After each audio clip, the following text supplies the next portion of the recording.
على عباده الذين اصطفى اما بعد فاعوذ بالله من الشیطان الرجیم بسم اللہ الرحمن الرحیم۔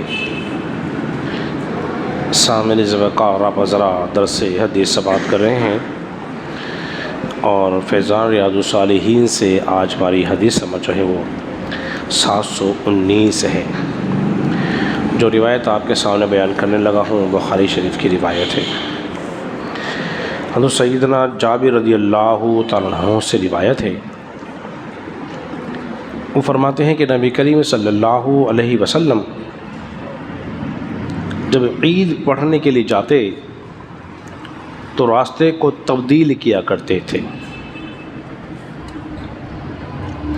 کیا مطلب ہے کہ آپ علیہ السلام جب نماز عید کے لیے عیدگاہ تشریف لے جاتے تو ایک راستے سے جاتے اور دوسرے راستے سے واپسی تشریف لے آتے تھے۔ یہ نبی پاک علیہ السلام کا طریقہ تھا، اور نبی کریم صلی اللہ علیہ وسلم کے طریقے کو اپنانے کا نام جو ہے وہ سنت کہلاتا ہے۔ اب اس کی حکمتیں کیا تھی کہ آج چاہتے تو ایک ہی راستے سے جاتے اور دوسرے سے واپسی آ جاتے، ایک ہی سے جس راستے سے گئے اسی راستے سے واپسی ہو جاتے، لیکن آپ نے اس کو پسند نہ کیا، بلکہ کس کو پسند فرمایا کہ ایک راستے سے جائیں اور دوسرے سے واپسی آئیں، آپ نے اس کو پسند فرمایا۔ اب اس میں حکمتیں کیا ہیں؟ اور آپ جانتے ہیں کہ اللہ تبارک و تعالیٰ نے آپ کو وَيُعَلِّمُهُمُ الْكِتَابَ وَالْحِكْمَةَ، آپ کو کتاب بھی دی ہے، علم بھی دیا ہے، حکمت بھی عطا فرمائی ہے۔ اس میں حکمتیں کیا ہیں؟ پہلی حکمت علماء کرام بیان فرماتے ہیں، ایک طرف سے آنا اور دوسرے طرف سے جانا، یا ایک طرف سے جانا دوسری طرف سے آنا، اس کی پہلی حکمت یہ ہے تاکہ دونوں راستے گواہ ہو جائیں۔ کیا ہو جائیں؟ دونوں راستے گواہ ہو جائیں۔ پھر دونوں راستوں کے ساتھ ساتھ جن و انس جو ہیں وہ بھی گواہ ہو جائیں کہ یہ اس راستے سے گزر کے جا رہا تھا۔ تیسری کیا ہے؟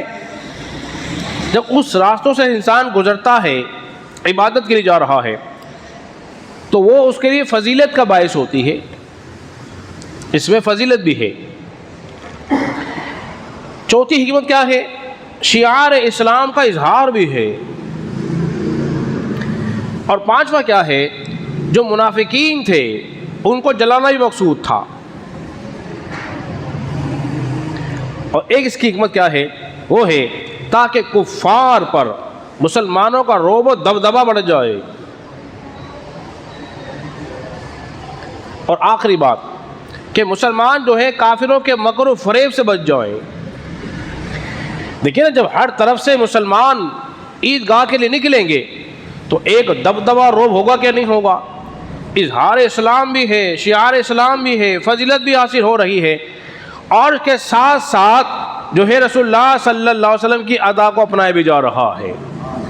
فرق کیا تھا عیدین بقرہ عید میں اور عید میں؟ فرق یہ تھا کہ نبی کریم صلی اللہ علیہ وسلم عید کے دن چند کھجوریں کھا کے جایا کرتے تھے، اور بقرہ عید میں آپ کچھ نہ کھاتے۔ یہ آپ کا طریقہ تھا۔ اللہ رب العزت کی بارگاہ میں دعا کرے خالق کائنات ہم سب کو نبی کریم صلی اللہ علیہ وسلم کے طریقے پر عمل پیرا ہونے کی توفیق عطا فرمائے۔